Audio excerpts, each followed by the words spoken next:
Our superintendent said, I just need a singular camera on the action and background audio, like crowd noise, right? That's all we need to start. I said, perfect, we can handle that. I think it's easy to look at other broadcasts, but you also have to remember that they might have a 10-year head start on you, you know? The older students makes them proud. They take ownership in teaching that, and then makes them feel good because they're kind of hands-off, you know, kind of teacher mode. It makes them feel like, you know, kind of more privileged than someone that's just starting out.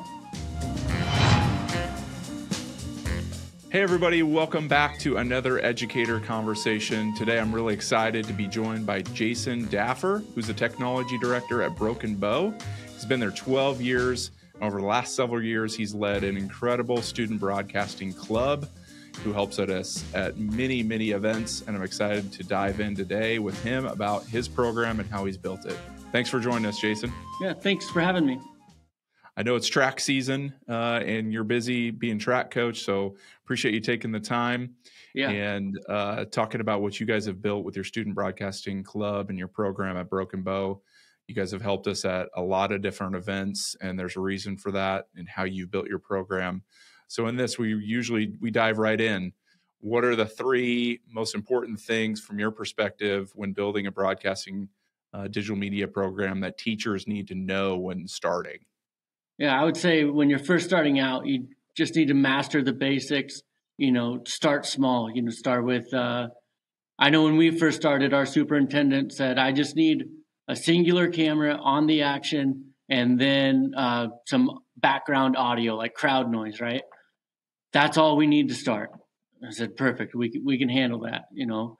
And so we started with that stuff, really understood the ins and outs of the basic type of setup, and then built from there. I think it's easy to look at other broadcasts, you know, other schools, but you also have to remember that they might have a 10-year head start on you, you know, and so start small, get the basics down, so that way when there's something that goes wrong, you understand exactly. We can strip it down to the basics, and then we know we can still produce a broadcast for the, you know, football game or whatever you've got going on. I love that. And I think you did start small, and now you have really advanced. And part of your students, you mentioned here in your notes a couple other things as far as training and finding that core group. You want to expand on that a little bit? Yeah, I think, you know, something else is train your kids to do multiple different jobs, different aspects of the broadcast, because you're not always going to have the same students at every night at every event. And so even though Jimmy might really like to run top cam, you may also need to fill in on the producing side of things too. And so training your students across the board on all the jobs makes it a lot easier to kind of plug and play based off of the students that you have that night. We all know there's 1,000 things, the students get pulled in different directions. And so just making sure they're all trained up.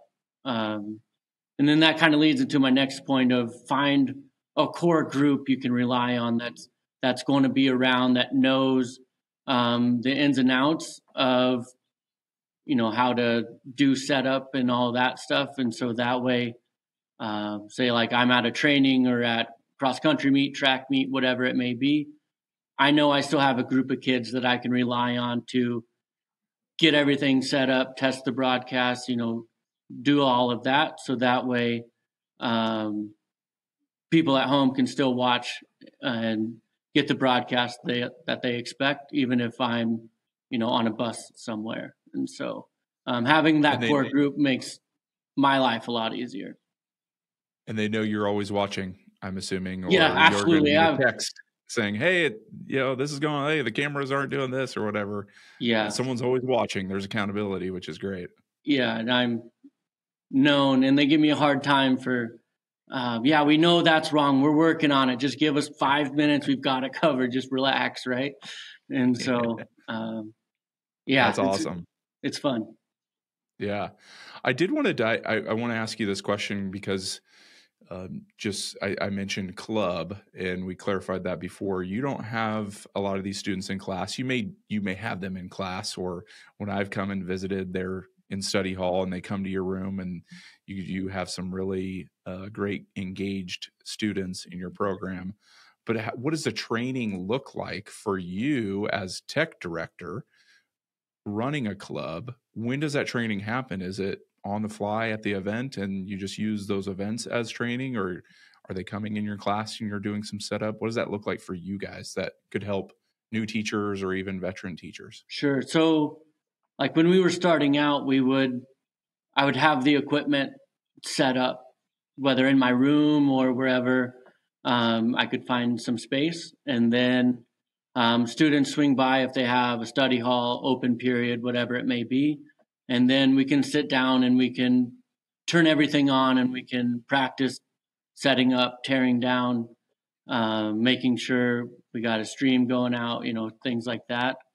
So that's kind of the format we started with. Right now that we're a couple years into it, I have, juniors and seniors that have been in, since they were seventh graders. They teach younger students at the events mostly. The younger student will stand behind, say they're running the switcher or whatever. Younger student will stand behind and watch, and then who's ever doing the action will explain what they're doing, why they're doing, and just kind of rules to follow. And then, say, second half of the football game, we'll switch, and then young kid sits down at the controls with, the older one standing behind them, and then so that way they can help them through. I think that works great for us because the older students are, it makes them proud. They take ownership in teaching that, and then it makes them feel good because they're kind of hands off, kind of teacher mode, and it makes them feel like, kind of more privileged than someone that's just starting out. Yeah. Peer-to-peer learning is the best. Yeah, for sure. I love that. I absolutely love that model. And I hope this is why we have these conversations, is so that other teachers, educators, administrators, tech directors who are running these programs can hear what other people are doing and how they're having success. And we understand that that may not work for everybody. You have quite a few students, so you have the luxury of having a student sit behind and observing. Yeah. And so that way to take advantage of that. I think that's an amazing thing. Speaking of that, I have been at some of your broadcasts and have seen that happen live. I think it was at the first girls showcase when you guys hosted it at Broken Bow, if you remember that, in January. And I saw that training happening and junior high kids, students helping. How have you seen the act of broadcasting and students being involved improve their communication skills? Sure. One big thing is getting prepped for the events. Just kind of the older kids have to explain in detail, what's going on to the younger students, but then also, our play-by-play guy and color announcer, they have to work up a script, pregame to work the intros, and then we have to communicate when we're taking commercial breaks and all that stuff, what ads are playing where, and get kind of a play-by-play sheet, broadcasting sheet going throughout the night. And so there's all that prep work with just communication skills amongst ourselves. But then there's also, talking with coaches.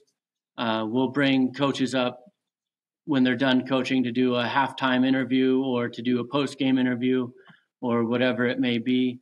And so students have to be comfortable enough and prepared enough to carry out those interviews. We also have students go and talk to other people in the press, whether it's just making sure they've got their stuff covered.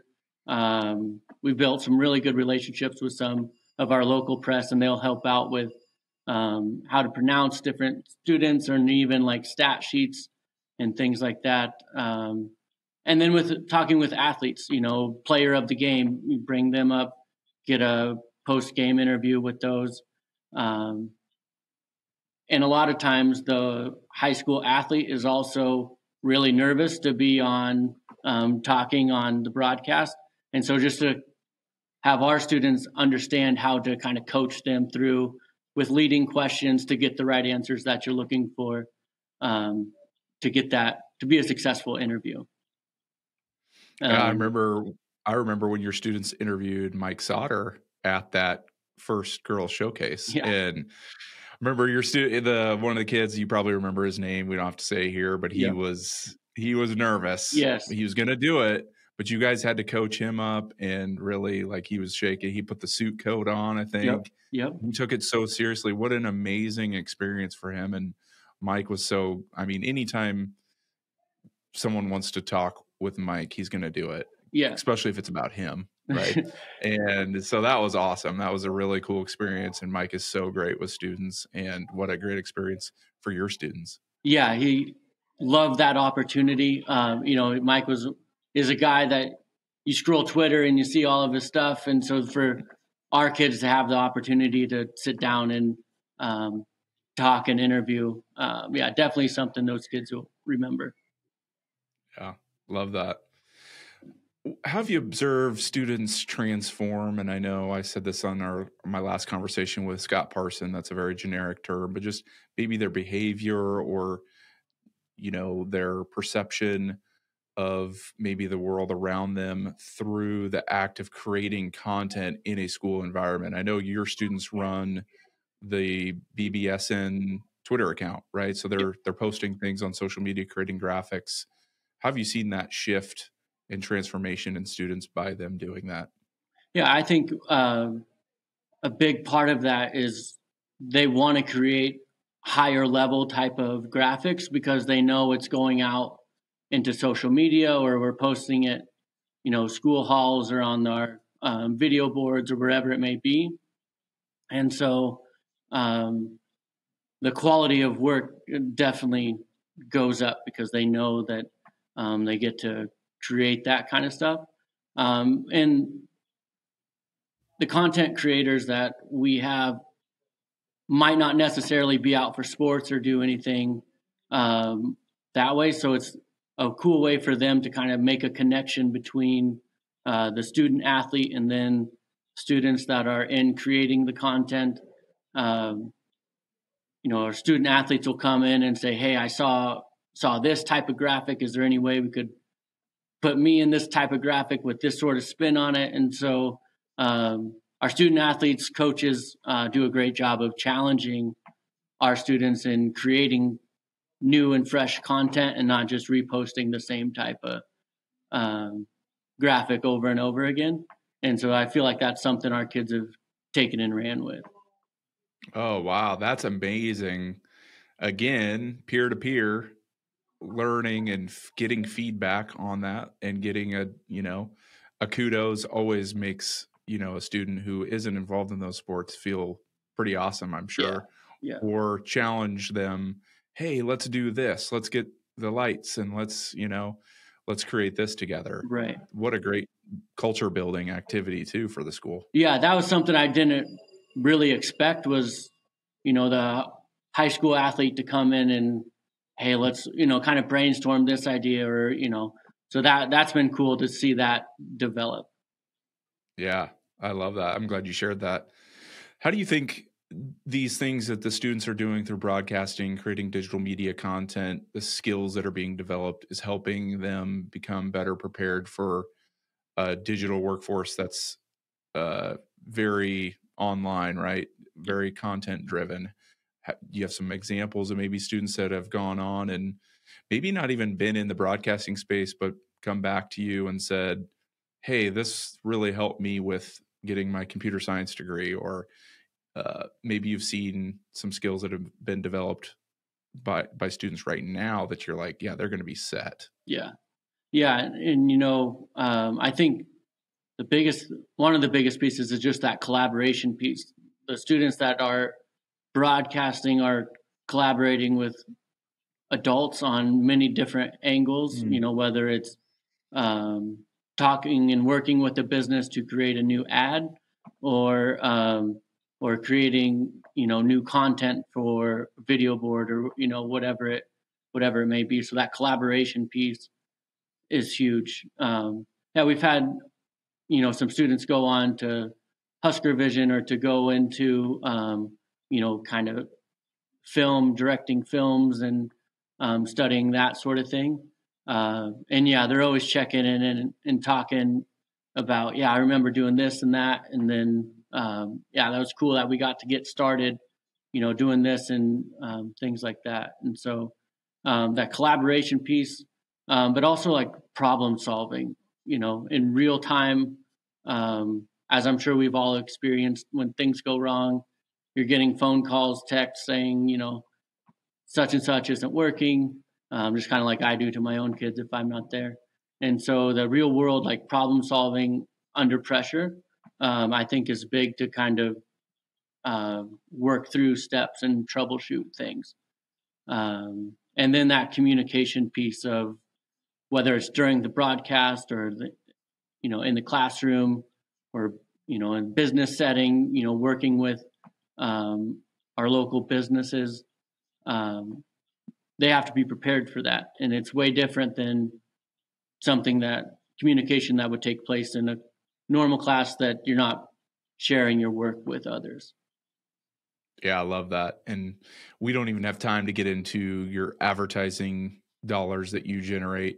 That's all student run. We've got that documented in some other conversations, I know. And you guys maybe we can link that below, post edit, and put that in the show notes there, because you've done an incredible job raising funds for your program. And this, again, talk about ownership of your students. They've taken ownership of going to sell those ads, and you hit on it. They're collaborating, they're solving problems, communication. They are set for the future digital workforce. Absolutely. Yeah. Well, this, as we wrap up, this is kind of our humble brag time of, how you've worked with us, how the training, resources, and support from Striv Education has helped you improve as leading your broadcasting program at Broken Bow. Yeah, I think a big thing for us is the knowledge-based videos. They're, videos that are clipped out. So when it's wrestling season and you only do 2 wrestling meets, you can look at those videos and kind of get a refresher. Oh yeah, that's how I need to set Wirecast up, or whatever it may be. So those things are huge. Those are very helpful. And then also, if you can point students in that direction too, on if they have a question, or, you can go watch those videos. The support, whether you're texting, calling, whatever it may be, to know that you guys are there, helps take a load off of our shoulders. So it makes it a lot less stressful when things aren't working right. And it's also just like a safety net, like we can add new things, try new things, and we know you guys are there to help us through and make our broadcast better by helping add new pieces and parts into our broadcast. So it's been awesome. Yeah. It's been fun to see your program go from, hey, let's just get the video out with some natural audio, to now multi-cameras, a bunch of students running things. You've done an incredible job in empowering your students, which is one of our core values that has been embraced by you. And we can't thank you enough for the work you've done at Broken Bow, and letting kids explore and make mistakes, but have us be able to help you along in that journey. So kudos. Thank you, Jason. Thank you. Thank you, Broken Bow, for being on. Yeah, thank you.